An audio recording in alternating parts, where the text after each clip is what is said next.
الحمد لله نحمده ونستعينه ونستغفره ونعوذ بالله من شرور أنفسنا ومن سيئات أعمالنا من يهده الله فلا مضل له ومن يضلل فلا هادي له وأشهد أن لا إله إلا الله وحده لا شريك له وأشهد أن محمدا عبده ورسوله أما بعد فإن خير الحديث كتاب الله وخير الهدي هدي محمد صلى الله عليه وسلم وشر الأمور محدثاتها وكل محدثة بدعة وكل بدعة ضلالة وكل ضلالة في النار فأعوذ بالله السميع العليم من الشيطان الرجيم بسم الله الرحمن الرحيم يا أيها الذين آمنوا اتقوا الله حق تقاته ولا تموتن إلا وأنتم مسلمون يا أيها الناس اتقوا ربكم الذي خلقكم من نفس واحدة وخلق منها زوجها وبث منهما رجالا كثيرا ونساء واتقوا الله الذي تساءلون به والأرحام إن الله كان عليكم رقيبا يا أيها الذين آمنوا اتقوا الله وقولوا قولا سديدا يصلح لكم أعمالكم ويغفر لكم ذنوبكم ومن يطع الله ورسوله فقد فاز فوزا عظيما وقال الله سبحانه وتعالى في موضع آخر يا أيها الذين آمنوا كتب عليكم الصيام كما كتب على الذين من قبلكم لعلكم تتقون تمام قسم کی تعریف و توصیف کبریائی اور بڑائی اچھائیاں اور خوبیاں سب اللہ رب العالمین کے لیے لائق و دیبا ہے جس نے ہمیں عدم سے وجود بخشا بے شمار نعمتوں سے نوازا جس نے ہمیں رمضان المبارک جیسی عظیم نعمت عطا فرمائی بعدہ بے شمار درود و سلام اللہ کے حبیب جناب محمد رسول اللہ صلی اللہ علیہ وسلم پر جن کو اللہ تعالی نے بنی و انسان کی رسل و ہدایت کے خاطر نبی رسول بنا کر مبعوث فرمایا. حاضرین جمعہ پردہ نشین ماں اور بہنوں، رمضان المبارک کی آج 2 تاریخ ہو گئی ہے. رحمتوں و مغفرتوں کا مہینہ جاری و ساری ہے اور رحمتوں اور مغفرتوں کے ابھی ابتدائی ایام سے ہم گزر رہے ہیں. اس مہینے کی سب سے اہم عبادت روزہ سیام ہے. ویسے اور بہت ساری عبادتیں کرتے ہیں، قیام اللیل ہے، تلاوت ہے، ذکر و اذکار ہے، انفاق فی سبیل اللہ وغیرہ متعدد عبادتیں اس مہینے میں انجام دی جاتی ہیں، لیکن جو مرکزی اور اہم عبادت ہے وہ سیام روزہ ہے. روزہ اسلام کے 5 ارکان میں سے ایک رکن ہے اور سب مسلمان جانتے ہیں کہ رمضان المبارک کے روزے فرض ہیں. ہر مسلمان عاقل بالغ مرد اور سب پر یہ روزے فرض ہیں. یہ روزے فرض کیوں کیے گئے ہیں؟ روزوں کا جو بنیادی مقصد ہے، اللہ تبارک و تعالی نے جب فرضیت کو بیان کیا تو ساتھ ساتھ میں اس کے مقصدیت کو بھی بیان فرما دیا کہ کس مقصد کے لیے یہ روزے فرض کیے جا رہے ہیں۔ رمضان المبارک کے روزے یہ بھوک پیاس کا نام نہیں ہے، یہ کوئی بوجھ نہیں ہے جو ہمارے اوپر لاد دیا گیا ہے، بلکہ یہ اللہ رب العالمین کا انعام ہے، اور یہ ہماری روحانی اور جسمانی تربیت کا بہترین مدرسہ ہے، بہترین ایک کورس ہے جس میں ہم اپنی نہ صرف جسم کی بلکہ اپنی روح کی بھی تربیت کرتے ہیں، اپنی روح کو ٹرین کرتے ہیں، اسے تیار کرتے ہیں کہ مشکلات کا اسے کیسے مقابلہ کرنا ہے، مشکل گھڑی میں اسے کس طرح سے کام کرنا ہے۔ میرے بھائیوں اور میرے دوستوں، ملک کی سرحدوں پر جو فوجی محنت کرتے ہیں، دن رات نہ ٹھنڈی کو دیکھتے، نہ گرمی کو دیکھتے، نہ برسات کو دیکھتے، ملک کی سرحدوں پر ہر وقت وہ لگے رہتے ہیں حفاظت میں، اس کے لیے ان کو پہلے سے ٹرینڈ کیا جاتا ہے، ان کی پریکٹس ہوتی ہے، مشق ہوتی ہے، تاکہ وہ دشمن کا مقابلہ کریں، موسموں کا مقابلہ کریں، ہر موسم میں دشمن سے لڑ سکیں اور اپنے ملک کی حفاظت کر سکیں۔ ایسے ہی تاکہ ہم اپنے ایمان کی حفاظت کر سکیں، تاکہ ہم اپنے نفس کی، اپنے من کی حفاظت کر سکیں، اپنے آپ کو محفوظ رکھ سکیں، اس کے لیے اللہ تعالیٰ نے یہ ٹریننگ اور مشق اور تدریب اور پریکٹس کا یہ مہینہ اللہ تعالیٰ نے ہمیں عطا فرمایا ہے، تاکہ اس ایک مہینے میں ہم اپنے آپ کو اتنا ٹرینڈ کر سکیں کہ آنے والے 11 مہینوں میں ہم شیطان جب کھل جائے گا اس کا ہم مقابلہ کر سکیں، شیطان ہو یا خارجی دشمن ہو یا داخلی دشمن ہو یا اندرونی دشمن ہو، کوئی بھی دشمن ہو، ہر دشمن کا ہم مقابلہ کر سکیں، اس مہینے میں اتنا اپنے آپ کو ٹرین کر سکیں۔ اس ٹریننگ کا یہ مہینہ ہے، یہ صرف بھوک و پیاس کا مہینہ نہیں ہے، یہ اپنے آپ کو مضبوط کرنے کا مہینہ ہے، اپنی روح کو، اپنے ایمان کو، اپنے من کو، اپنے باطن کو مضبوط کرنے کا مہینہ ہے کہ کس طرح سے ہم اس مہینے میں اپنے آپ کو مضبوط کر سکیں کہ طوفان فتنوں کی آندھیاں آئیں، طوفان آئیں، کچھ بھی آئے، ایک مومن، ایک مسلمان اپنے ایمان کی کس طرح سے وہ حفاظت کر سکتا ہے جب وہ اپنے آپ کو ٹرین کرے گا، اپنے آپ کو مضبوط بنائے گا۔ پہلوان کتنی محنت کرتا ہے، جسم پسینوں سے سرابور ہو جاتا ہے، کیوں محنت کرتا ہے وہ، کیوں ایکسرسائز اور ورزش کرتا ہے، کیوں لمبی لمبی دوڑ لگاتا ہے، تاکہ اس کا جسم مضبوط ہو جائے۔ اسی طرح جس طرح سے جسم کو مضبوط کرنے کے لیے محنت کرنی پڑتی ہے، ایسے ہی اپنے نفس کو، اپنے باطن کو، اپنی روح کو مضبوط کرنے کے لیے محنت کرنی پڑتی ہے۔ لہذا بھوک پیاس کو برداشت کرنا دراصل اپنے اندر برداشت کرنے کی طاقت پیدا کرنے کا نام ہے۔ لمبے لمبے قیام اللیل کرنا، اتنا قیام کرنا کہ قیام کرتے کرتے تھک جائیں، یہ تھکنا نہیں ہے، یہ دراصل اپنی ٹریننگ کرنا ہے۔ جیسے ایک پہلوان، اگر وہ پہلوان یہ سوچے کہ یار کیا فائدہ اتنا تھک کر کے، اتنا پسینہ بہا کر کے، تو وہ پہلوان نہیں بن سکتا۔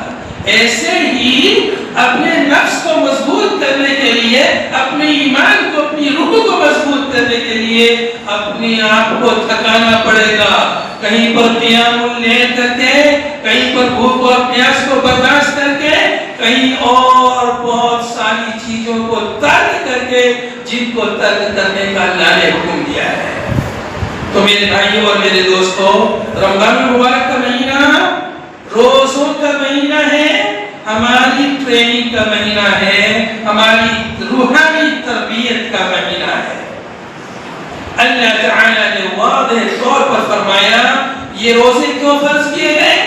لعلکم تتقون، تاکہ تم متقی بن جاؤ، پرہیزگار بن جاؤ، تقوی شعار بن جاؤ۔ تقوی کسے کہتے ہیں؟ آئیے پہلے تقوی کا مختصر مفہوم جان لیجیے۔ تقوی کا لغوی معنی ہوتا ہے بچنا، پرہیز کرنا۔ جسے ڈاکٹر دوا دیتا ہے تو کہتا ہے کہ فلاں فلاں چیز سے پرہیز کرنا ہے، بچنا ہے۔ ایسے اللہ تعالیٰ نے بھی ہمیں کچھ کام کرنے کا حکم دیا تو کچھ پرہیز کرنے کا حکم دیا، بچنے کا حکم دیا۔ تقوی خوف کے معنی میں رہتا ہے۔ جب خوف ہوتا ہے تو انسان بچتا ہے، پرہیز کرتا ہے۔ بیماری کا ڈر ہوتا ہے تو کچھ چیزوں سے وہ پرہیز کرتا ہے، ڈرتا ہے۔ ایسے ہی بندے مومن کو اللہ کے عذاب، اللہ کے عقاب، اللہ کی پکڑ سے ڈر لگتا ہے تو اللہ کی معصیت سے بچتا ہے، پرہیز کرتا ہے، اللہ تعالیٰ کی نافرمانی سے اپنے آپ کو روکتا ہے، پرہیز کرتا ہے۔ تقوی کی تعریف میں علماء نے متعدد اقوال ذکر کی، ایک قول میں آپ کے سامنے رکھوں گا۔ تقوی کہتے ہیں اتخاذ وقایت بینک و بین عذاب اللہ بامتثال الاوامر واجتناب النواہی، اپنے اور اللہ کے عذاب کے درمیان بیچ میں ایک دیوار کھڑی کر دینا۔ اللہ تعالیٰ کے عذاب اور اپنے بیچ میں ایک دیوار، ایک آڑ لگا دینا کہ عذاب میں واقع نہ ہو جائے۔ یہ دیوار کیسے کھڑی ہوتی ہے؟ بامتثال الاوامر واجتناب النواہی، اللہ تعالیٰ نے جن کاموں کے کرنے کا حکم دیا ہے ان کو کرنا، اور جن سے منع فرمایا ہے ان سے رک جانا۔ جن کے کرنے کا حکم دیا ہے ان کو کرنا، اوامر کو بجا لانا، اور جن سے منع فرمایا ہے ان سے رک جانا، یعنی نواہی سے اجتناب کرنا۔ ایسے کر کے ہم اپنے اور عذاب الہی کے بیچ میں ایک دیوار کھڑی کر دیں گے۔ اسی کا نام تقوی ہے۔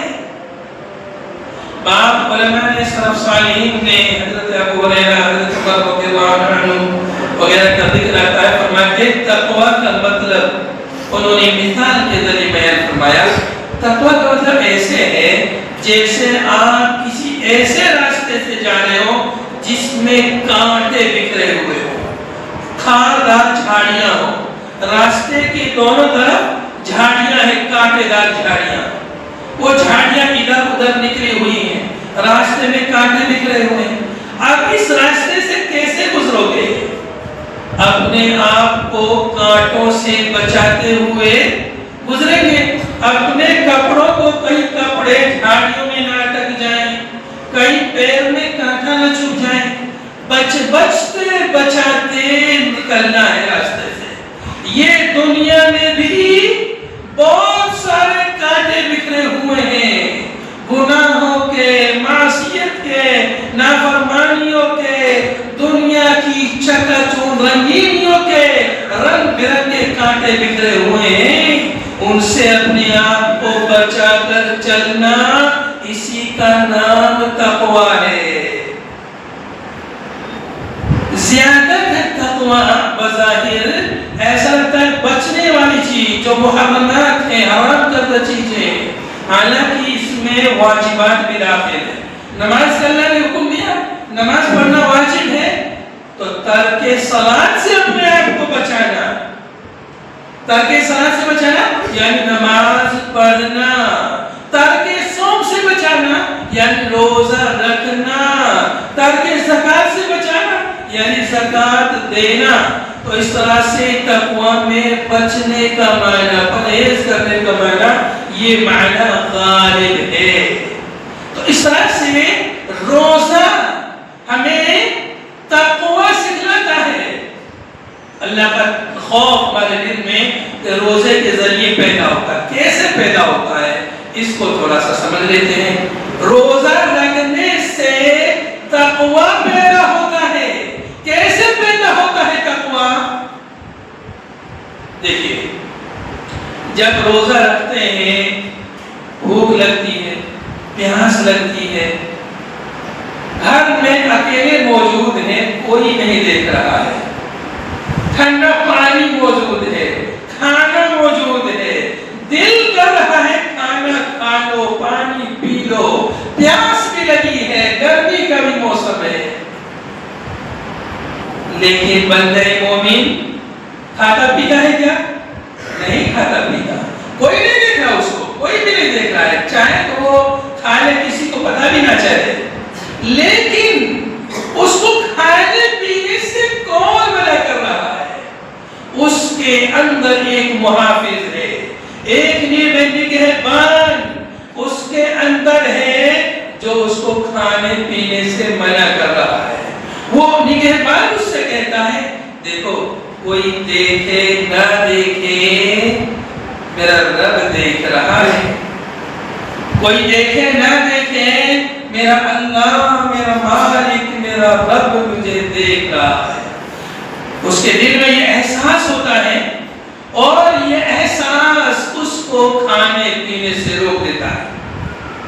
اب غور کیجیے پورے مہینے بھوک پیاس اور بہت ساری چیزوں کو اللہ کے حکم سے چھوڑ دیتا ہے، جائز چیزوں کو اللہ کے حکم سے جب چھوڑ دیتا ہے تو حرام چیزوں کو بدرجہ اولا چھوڑ دیتا ہے۔ پورا مہینہ اس کے ذہن و دماغ میں یہی احساس غالب رہتا ہے کوئی دیکھے نہ دیکھے میرا رب مجھے دیکھ رہا ہے۔ پورے مہینے اس کے ذہن و دماغ کی، اس کے ایمان کی، اس کی روح کی یہی تربیت ہوتی ہے میرا رب ہے، میرا رب ہے جو مجھے دیکھ رہا ہے، کوئی دیکھے یا نہ دیکھے۔ اس کے خوف سے، اس کے ڈر سے، اس کی پکڑ سے، اس سے حیا کھاتے ہوئے بندہ کھانے پینے سے سب چیزوں سے رک جاتا ہے۔ جب ایک مہینہ مسلسل اس کے ذہن و دماغ پر یہ چیز غالب رہتی ہے تو اب اس کی یہ تربیت ہو جاتی ہے کہ جب بھی کوئی بھی غلط کام کرنے کے لیے اس کا نفس اس کو اکسائے، ورغلائے، شیطان وسوسہ ڈالے، کوئی دوسرا شخص اس کو کسی گناہ کرنے کے لیے کہے تو اس کے ذہن و دماغ میں یہ بات آئے گی کوئی دیکھے نہ دیکھے میرا اللہ مجھے دیکھ رہا ہے۔ جب وہ مسجد سے نکل کر کے، رمضان سے نکل کر کے اپنے کاروبار میں جو مصروف ہوگا، کہیں سے سود مل رہا ہے، کہیں سے رشوت مل رہی ہے، کہیں سے دھوکہ دھڑی کے ذریعے سے زیادہ مال کمانے کا موقع مل رہا ہے تو ہمیشہ اس کے ذہن و دماغ میں یہ بات آئے گی کوئی دیکھے نہ دیکھے میرا اللہ مجھے دیکھ رہا ہے۔ جھوٹ بول کر زیادہ پیسہ کمانے کا کہیں موقع مل رہا ہے، وہ سوچے گا کہ کسی کو پتہ چلے نہ چلے میرے رب کو تو پتہ ہے، میرے اللہ کو پتہ ہے، اس لیے وہ جھوٹ بولنے سے بھی بچے گا، اپنے کاروبار میں دھوکہ دھڑی سے بچے گا، بے ایمانی سے بچے گا، ڈنڈی مارنے سے بچے گا، غرض یہ کہ ہر قسم کی نافرمانیوں سے، ہر قسم کی معصیت سے جب اس کا نفس اس کو ورغلائے گا، اٹھانے گا گناہ کرنے کے لیے، اپنے نفس سے لڑ جائے گا، اپنے آپ سے لڑ جائے گا، نہیں میں تجھے خوش نہیں کروں گا، میرا رب ہے، میں اپنے رب کے سامنے تجھے قربان کر دوں گا۔ جو اپنے رب کے لیے اپنے نفس کو، اپنے من کو قربان کر دیتا ہے، اللہ تعالی جنت میں اس سے کہے گا وَلَكُمْ فِيهَا مَا تَشْتَهِي الْأَنفُسُ، جو تیرا من میں آئے، جو تیرے من میں آئے، جو تیرے نفس میں آئے، جو تیرے جی میں آئے، جو چاہے آج تو جنت میں کھا پی۔ جس نے دنیا میں رب کے حکم پر اپنے نفس کو، اپنی خواہشات نفسانی کو جس نے قربان کیا، اللہ تعالیٰ اس کی خواہشات نفسانی کو جنت میں آزاد کر دے گا، کہے گا جو تو چاہے۔ دنیا میں ہم جو چاہے نہیں کر سکتے ہیں، ہماری خواہشات، ہماری تمنائیں یہاں پر کتاب و سنت کے بندھن سے بندھی ہوئی ہیں، کتاب و سنت کے اللہ کے اوامر اور نواہی سے ہماری خواہشات کو قدغن اور بندھن لگا ہوا ہے۔ لہذا میرے بھائی اور میرے دوستو، اس کے بدلے میں اللہ تعالیٰ ہماری خواہشات کو جنت میں آزاد کر دے گا۔ تو یہ مہینہ خواہشات کو کنٹرول میں کرنا، اپنے نفس کو، اپنے من کو، اپنے دل کو، اپنی روح کو مضبوط اور تربیت یافتہ بنانے کا مہینہ ہے۔ تقوی لعلکم تتقون۔ تو تقوی صرف ایسا نہیں صرف روزے سے، بلکہ اللہ تعالیٰ نے قربانی کا جہاں ذکر کیا وہاں بھی تقوی کا ذکر کیا۔ لن ينال اللہ لحومها ولا دماؤها ولكن ينال التقوى منكم۔ قربانی جب کرتے ہیں تو اللہ تعالیٰ کو بتائے کہ اس کا گوشت خون وغیرہ اللہ کو نہیں پہنچتا، اللہ کو تقوی پہنچتا ہے، اللہ تعالیٰ کے یہاں تقوی پہنچتا ہے۔ تو لہذا میرے بھائی اور میرے دوست ایسے ہی حج میں اللہ نے فرمایا وَتَزَوَّدُوا فَإِنَّ خَيْرَ الزَّادِ التَّقْوَىٰ۔ سامان سفر میں زندگی کا یہ جو سفر ہے، اس سفر میں سب سے بہترین زاد راہ تقوی ہے۔ تقوی ساتھ میں رہے گا، اس سفر زندگی کے سفر میں کوئی مشکل نہیں آئے گی، کوئی پریشانی نہیں آئے گی، اور اگلی منزل بھی اس کے لیے آسان ہو جائے گی۔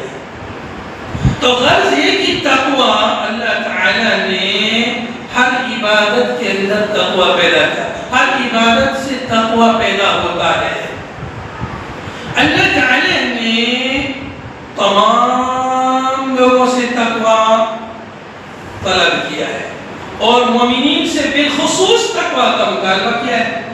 جمعہ کے خطبے میں ایک آیت ہمیشہ سنتے ہیں، یا ایھا الناس اتقوا ربکم الذی خلقکم والذین من قبلکم۔ اے لوگو اللہ سے ڈرو، لوگوں تمام لوگوں سے، یا ایھا الناس اتقوا، تمام لوگوں کو اللہ نے تقوی اختیار کرنے کا حکم دیا اور مومنین کو بالخصوص حکم دیا، یا ایھا الذین آمنوا اتقوا اللہ، اے ایمان والو اللہ سے ڈرو، اللہ کا تقوی اختیار کرو۔ تقوی اختیار کرنے کا اللہ تعالیٰ نے سب لوگوں کو بھی حکم دیا ہے اور مومنین کو بالخصوص حکم دیا ہے۔ تو میرے بھائی اور میرے دوستو، تقوی کے بہت سارے دنیاوی اور اخروی بہت سارے فائدے اللہ تعالیٰ نے قرآن پاک میں ذکر کیے ہیں۔ میں چند ایک فائدے آپ کے سامنے بس گناؤں گا، تفصیل کا تو وقت نہیں ہے، لیکن چند ایک فائدے میں آپ کے سامنے گراؤں گا۔ ویسے تقوی کا اللہ تعالیٰ نے بھی حکم دیا ہے اور تمام انبیاء نے تقوی کا حکم دیا ہے۔ قرآن پاک میں متعدد انبیاء کرام کے اقوال موجود ہیں جہاں انہوں نے اپنی امتوں کو تقوی اختیار کرنے کا حکم دیا ہے۔ لیکن تقوی اختیار کرنے سے اللہ تعالیٰ کی محبت ملتی ہے۔ ان اللہ یحب المتقین، اللہ تعالیٰ متقیوں سے محبت کرتا ہے۔ اللہ تعالیٰ اگر اللہ کی محبت مل جائے پھر کیا کہنا۔ اللہ تعالیٰ جیسے اس کے شان ہے ویسے اللہ تعالیٰ متقیوں سے محبت کرتا ہے۔ واتقوا لعلکم ترحمون، اور تقوی اختیار کرنے سے اللہ کی رحمت ملتی ہے، تقوی اختیار کرنے سے اللہ کی مدد ملتی ہے۔ ان اللہ مع المتقین، اللہ تعالیٰ کی مدد متقیوں کے ساتھ ہوتی ہے۔ اسی طرح سے شیطان کے شر سے انسان جو ہے تقوی اختیار کرنے کی وجہ سے محفوظ رہتا ہے۔ اس تقوی اختیار کرنے کی وجہ سے انسان کے لیے امن ملتا ہے۔ خوف، دیکھیے جو اللہ سے ڈرتا ہے اللہ اس سے خوف کو ختم کر دیتا، جو اللہ سے ڈرتا ہے وہ کسی سے نہیں ڈرتا، اور جو اللہ سے نہیں ڈرتا وہ کسی سے بھی ڈر جاتا۔ اللہ رب العالمین کو بتائے فَمَنِ اتَّقَىٰ وَأَصْلَحَ فَلَا خَوْفٌ عَلَيْهِمْ وَلَا هُمْ يَحْزَنُونَ، جو اللہ سے ڈرا اور اپنے اعمال کو درست کیا اس کو پر کوئی خوف نہیں۔ تقوی اختیار کرنے سے رزق میں برکت ہوتی ہے۔ وَمَن يَتَّقِ اللَّهَ يَجْعَل لَّهُ مَخْرَجًا وَيَرْزُقْهُ مِنْ حَيْثُ لَا يَحْتَسِبُ، اللہ تعالیٰ ایسی جگہ سے رزق دیتا ہے جہاں سے اس نے کبھی سوچا بھی نہیں۔ تقوی اختیار کرنے سے رزق میں کشادگی ہوتی ہے، تقوی اختیار کرنے سے مشکلات، جب کوئی مشکل آ جائے اللہ تعالیٰ اس مشکل سے نکلنے کے لیے کوئی ایسا راستہ پیدا کر دیتا ہے جو بندے نے کبھی سوچا بھی نہیں ہوتا. مشکلات کے وقت اللہ رب العالمین اس کے لیے کشادگی پیدا کر دیتا ہے اور اس کے لیے کوئی راستہ پیدا کر دیتا ہے. دشمن کے خلاف تقوی اختیار کرنے کی وجہ سے دشمن کے خلاف مدد ملتی ہے. دنیا میں جو بھی ہو لیکن انجام متقیوں کے لیے ہوتا ہے. والعاقبۃ للمتقین، انجام کار متقیوں کے لیے ہوتا ہے. اسی طرح سے متقی لوگ ہی وعظ و نصیحت سے فائدہ اٹھا پاتے ہیں.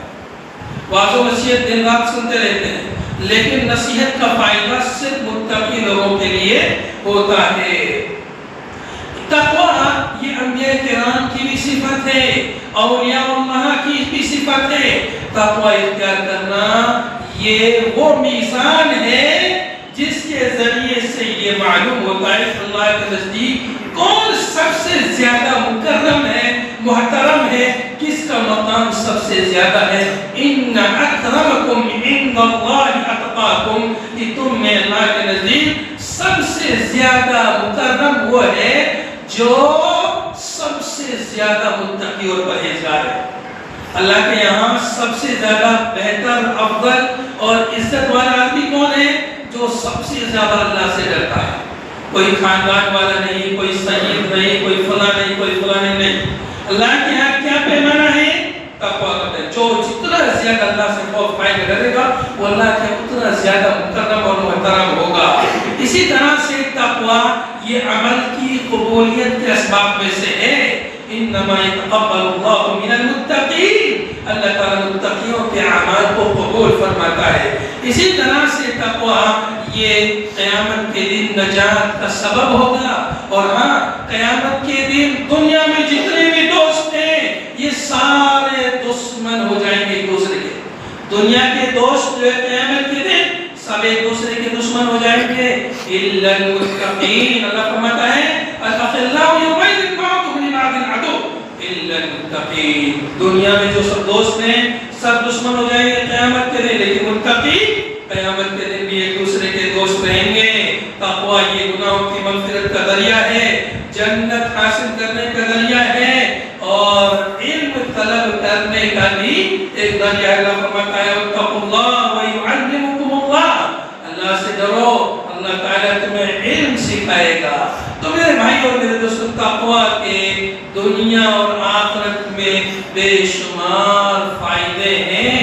اللہ تعالیٰ نے قرآن پاک میں متعدد مقامات پر جنتیوں کے لیے، متقیوں کے لیے جنت کا ذکر فرمایا ہے.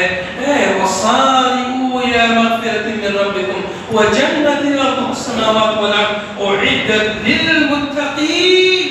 جلدی کرو اللہ کی مغفرت کی طرف اور اس جنت کی طرف جلدی کرو جس کی چوڑائی آسمانوں اور زمینوں کے برابر ہے، جس کو متقیوں کے لیے تیار کیا گیا ہے. تو میرے بھائی اور میرے دوستو، یہ مہینہ بھی متقیوں کا مہینہ ہے.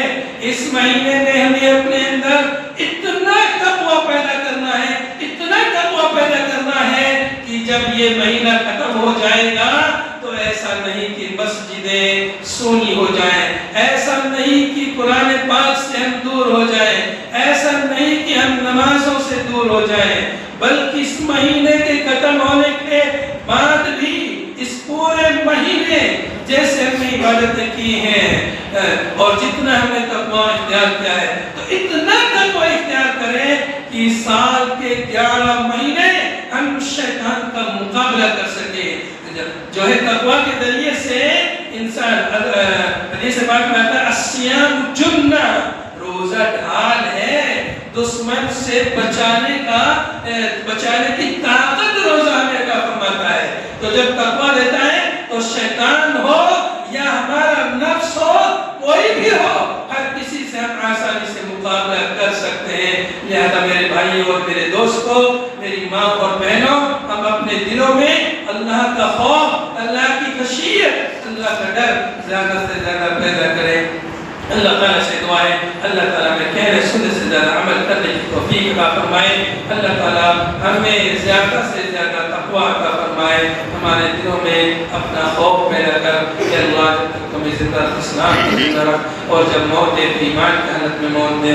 وآخر دعوانا ان الحمد للہ رب العالمین۔ اقول قولی ھذا استغفر اللہ لی ولکم ولسائر المسلمین من کل ذنب فاستغفروہ انہ هو الغفور